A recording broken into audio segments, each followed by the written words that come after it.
90ನೇ ಇಸ್ವಿ ಡಿಸೆಂಬರ್ 6ನೇ ತಾರೀಕು ಆ ಕಟ್ಟಡ ಉರುಳಿಗೆ ಪ್ರಾರಂಭವಾಯಿತು. ಆಗ ಅಲ್ಲಿ ನಡೆದಂತರ ಎಲ್ರಿಗೂ ಒಂದು ರೋಮಾಂಚನ, ಇದೇನಾಗ್ತಾ ಇದೆ ಅಂತ, ಕನಸು ಕಾಣ್ತಾ ಇದೀವ ಅಂತಕ್ಕಂಥ ಒಂದು ವಾತಾವರಣ ನಿರ್ಮಾಣ ಆಗಿತ್ತು. ನಾನಾಗ 45 ವರ್ಷದವನು, ಆದರೆ ನನ್ನ ಕಣ್ಮುಂದೆ 70, 80, 90 ವರ್ಷದ ಮುದುಕಿಯರು ನಾಟ್ಯ ಮಾಡ್ತಿದ್ರು ರಾಮನ ಹೆಸರಿನಲ್ಲಿ. ಇಂತಹ ರೋಮಾಂಚನಕ್ಕೆ ಒಂದು ವಾತಾವರಣ ನಿರ್ಮಾಣ ಆಗಿತ್ತು. ಆ ನಂತರ ನಾವು ನೋಡ್ತಾ ಇರ್ತಕ್ಕಂಥದ್ದೆಲ್ಲ ಇತಿಹಾಸ.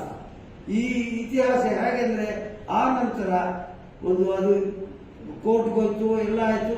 ಕೋರ್ಟ್ನಲ್ಲಿ ಈಗ ತೀರ್ಮಾನ ಆಗಿ ಮಂದಿರ ನಿರ್ಮಾಣಕ್ಕೆ ನಾವು ಬಂದ್ಬಿಟ್ಟಿದ್ದೀವಿ. ಈ ಮಂದಿರ ನಿರ್ಮಾಣಕ್ಕೆ ಬಂದ್ಮೇಲೆ ಅಲ್ಲೊಂದು ಭವ್ಯ ಮಂದಿರ ನಿರ್ಮಾಣ ಆಗಬೇಕು ಅಂತ ಎಲ್ಲರೂ ನಿಶ್ಚಯ ಮಾಡಿದಂತೆ, ಅದಕ್ಕೆ ಈಗಿನ ಪ್ರಧಾನಮಂತ್ರಿ ನರೇಂದ್ರ ಮೋದಿಯನ್ನ ಒಂದು ಪ್ರಮುಖವಾಗಿ ವಿಚಾರ ತಗೊಂಡು ಇವತ್ತು ಅದನ್ನ ಮಾಡ್ತಾ ಇದ್ದಾರೆ. ಆ ಕಾಲಘಟ್ಟ ನಮ್ಗೆ ಹತ್ತಿರ ಬರ್ತಾ ಇದೆ, ಇನ್ನು ಕೆಲವೇ ದಿನಗಳು ಉಳ್ಕೊಂಡಿದೆ. ಹೀಗಾಗಿ ಆ ಕಾಲಘಟ್ಟ ಹತ್ತಿರ ಬಂದಿರ್ತಕ್ಕಂಥ ಸಂದರ್ಭದಲ್ಲಿ ನಾವೆಲ್ಲ ಮನೆಗೆ ಈ ವಿಚಾರಗಳನ್ನು ತಲುಪಿಸ್ತಕ್ಕಂಥ ಒಂದು ವ್ಯವಸ್ಥೆ ಕೂಡ ನಮ್ಮ ವಿಶ್ವ ಹಿಂದೂ ಪರಿಷತ್ತು ಮತ್ತೆ ರಾಮ ಜನ್ಮ ಏನಿದೆ ಆ ಕಟ್ಟಡ ನಿರ್ಮಾಣ ಸಮಿತಿ, ಆ ಸಮಿತಿಯಿಂದ ನಿರ್ಮಾಣ ಒಂದು ಕರೆ ಕೊಟ್ಟಿದ್ದಾರೆ. ಪ್ರತಿ ಮನೆಗೂ ಈ ವಿಚಾರಗಳನ್ನು ತಲುಪಿಸಬೇಕು. ಅಲ್ಲಿಂದ ಬಂದಿರತಕ್ಕಂಥ ನಿವೇದನೆ ಆಗಿರ್ತಕ್ಕಂಥ ಅಕ್ಷತೆಯನ್ನ ಪ್ರತಿ ಹಿಂದೂ ಮನೆಗೂ ಕೊಡಬೇಕು. ಮನೆಗೆ ಕೊಡ್ಬೇಕಾದ್ರೆ ಪ್ರತಿ ಮನೆಗೂ ಆಯಾಯ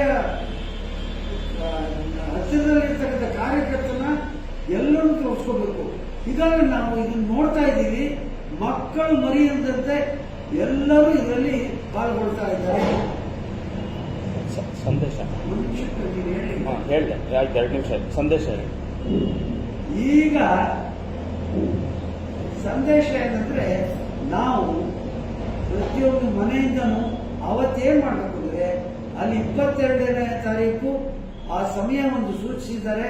ಸಮಯ ಅದನ್ನ ನೋಡಿಕೊಂಡು ಪ್ರತಿಯೊಂದು ದೇವಸ್ಥಾನಗಳಲ್ಲಿ ಸೇರಬೇಕು ಅಂತ ಯೋಚನೆ ಮಾಡಿದ್ದಾರೆ. ಪ್ರತಿಯೊಂದು ದೇವಸ್ಥಾನ ಅಂದ್ರೆ ನಿಗದಿತ ದೇವಸ್ಥಾನಗಳು ಇದ್ದಾವೆ. ಆ ದೇವಸ್ಥಾನಗಳಲ್ಲಿ ನಾವು ಹೋಗಿ ಆ ಒಂದು ಲೈವ್ ನೇರ ಪ್ರಸಾರವನ್ನ ಅಯೋಧ್ಯೆಯಲ್ಲಿ ನಡೆಸತಕ್ಕಂಥ ಪ್ರತಿಷ್ಠಾಪನಾ ಪ್ರಸಾರವನ್ನು ನೋಡಬೇಕು. ಅಲ್ಲಿಗೆ ಅಕ್ಷತೆ ದೇವರಿಗೆ ಹಾಕಿ ನಮಸ್ಕಾರ ಮಾಡಿ, ಸಂಜೆ ಒಂದು ಪವಿತ್ರವಾದ ಇನ್ನೊಂದು ಕೆಲಸ ಇದೆ. ಉತ್ತರ ದಿಕ್ಕಿಗೆ ದೀಪವನ್ನು ಉಜ್ವಲಿಸತಕ್ಕಂಥ ಒಂದು ಕಾರ್ಯಕ್ರಮ.